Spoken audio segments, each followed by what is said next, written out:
Deben saber el lugar que ocupan. Dejen de promover estas ideas radicales. Ideas liberales.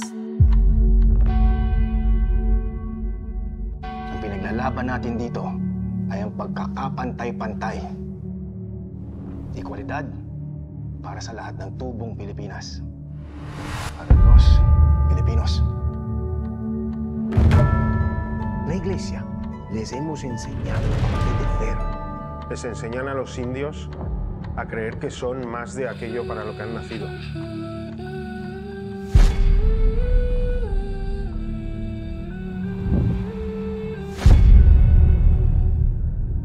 Usapin ito ng kung sinong Espanyol at kung sino ang hindi. Ito ba ang justisya ng Espanya?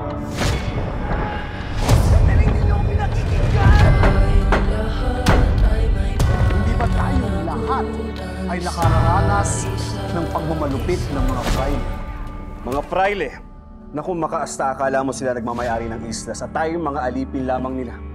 Panahon ng mawasikan ng liberalismo ang mga fraile, hindi ba? Nagbabago ng ihip ng hangin. Ano?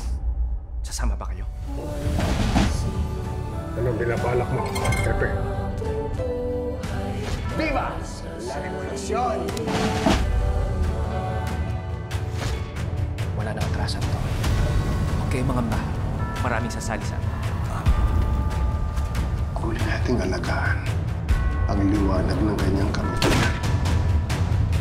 Yan natin iaalay ang ating buhay, Pepe. In a way, maging lead siya ang ating pagkamatay para sa liwanag. Para sa sarili